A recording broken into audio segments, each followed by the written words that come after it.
Halo, selamat pagi kelas 5 dimanapun kalian berada. Semoga kalian tetap sehat selalu.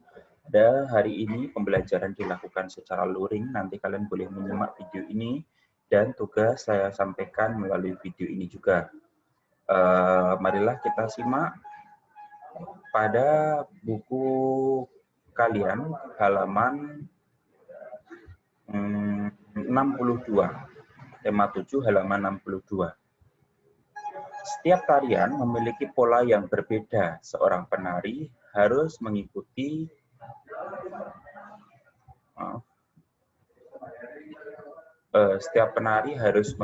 pola tari yang sudah diatur sebelumnya. Hal ini dilakukan agar tarian yang disajikan teratur dan enak dipandang penonton. Ayo kita pelajari pola tari pada pembelajaran ini. Pergerakan tari dengan pola lantai pada pembelajaran sebelumnya. Kamu telah mengetahui berbagai macam pola lantai. Sekarang tiba saatnya untuk memperagakan gerakan tari dengan pola lantai.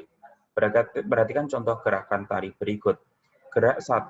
Berjalan menuju panggung sambil menggerakkan kedua tangan ke kiri dan ke kanan. Lalu berjalan maju mundur.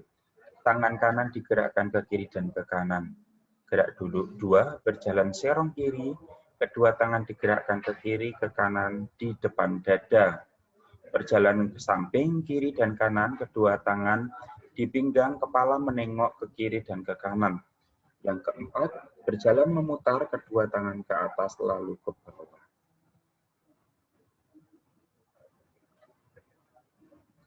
Ini merupakan contoh gerak tari dengan pola lantai.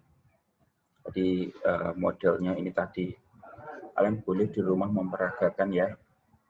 Untuk yang berikutnya, penyajian kembali informasi penting dari bacaan. Informasi suatu bacaan dapat disajikan dengan banyak cara. Pada pembelajaran kali ini, kamu akan belajar menyajikan informasi menggunakan diagram. Sebelumnya kamu telah belajar menyajikan informasi menggunakan diagram atau peta pikiran. Diagram untuk menjadikan informasi dapat kamu buat sesuai kreativitasmu. Kamu tidak perlu menuliskan semua kalimat. Kamu dapat menuliskan isi bacaan dengan berpedoman pada unsur pembentuk bacaan. Marilah kita simak perjuangan mempertahankan kemerdekaan.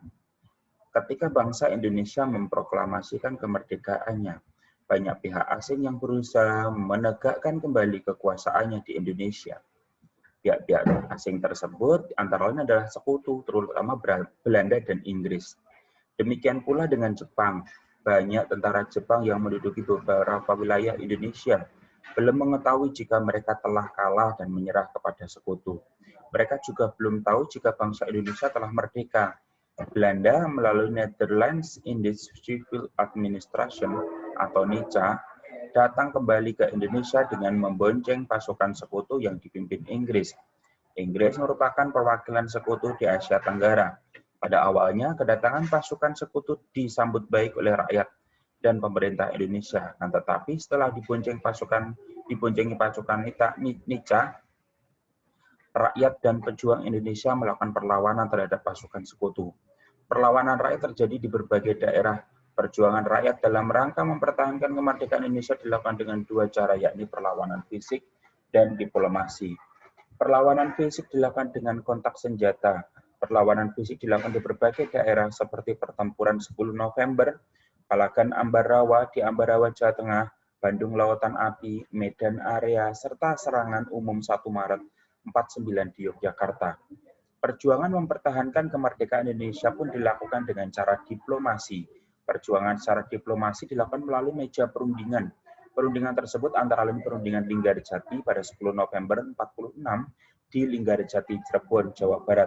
Ada pula perjanjian Renville yang diadakan pada 17 Januari 48 di atas kapal USS Renville milik Amerika Serikat. Kemudian ada perjanjian Rome-Royen yang diadakan 17 April 49 di Jakarta. Selanjutnya nanti kalian boleh kerjakan ini nomor 1 sampai 3 di buku tulis kalian. Selanjutnya difoto kirimkan kepada Dani ya. Untuk yang C, peristiwa menguap dalam keseharian. Pada pembelajaran sebelumnya, kamu telah mempelajari perubahan wujud benda dari padat menjadi cair, atau yang dikenal dengan peristiwa mencair, sudah kita bahas ya. pada proses perubahan wujud benda. Pada pembelajaran ini kamu akan mempelajari tentang penguapan. Apa itu penguapan? Sebelum belajar tentang penguapan, perhatikan gambar di samping. Gambar menunjukkan aktivitas menjemur pakaian. Gambarnya tidak ada. Di bawah terik matahari kelamaan akan kering. Peristiwa ini terjadi karena air pada pakaian mengalami perubahan wujud dari cair ke gas, yaitu menguap.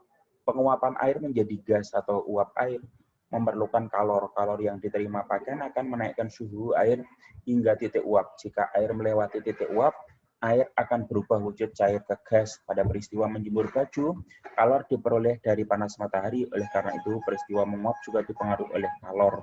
Jadi penguapan itu memerlukan kalor untuk mengubah air tadi menjadi uap. Bagaimana proses zat cair dapat dipercepat? Dapat dipercepat melalui beberapa cara. Satu, jadi proses penguapan zat cair dapat dipercepat dengan cara satu, diberi banyak kalor atau dipanaskan. Ketika menjemur pakaian di tempat yang teduh, proses penguapan lebih lambat sehingga pakaian menjadi sulit kering. Namun dijemur di pakaian di terik matahari, maka akan cepat kering. Itu menunjukkan bahwa semakin banyak kalor, maka akan semakin mempercepat proses penguapan. Memperluas permukaan zat cair. Contohnya ketika kalian menuangkan air teh misalkan ke dalam lepek atau piring kecil, itu juga cepat untuk menguap. Mengalirkan udara pada permukaan zat cair atau biasanya orang ditiup. Itu juga mempercepat penguapan. Mengurangi tekanan pada permukaan zat cair. Kopi panas dalam gelas terbuka lebih cepat dingin daripada kopi panas dalam gelas tertutup. Peristiwa ini karena tekanan udara pada gelas tertutup lebih besar daripada tekanan udara pada gelas terbuka. Oleh karena itu kopi panas pada gelas terbuka akan lebih mudah menguap. Nanti yang ini silakan dikerjakan. Ini nanti tolong diisi ya. Misalkan yang A ini isi padat, ini cair, ini gas gitu. Lalu nomor berapa saja ini? Yang mana yang proses membeku, mencair, menguap dan lain sebagainya. Ini tabel ini tolong nanti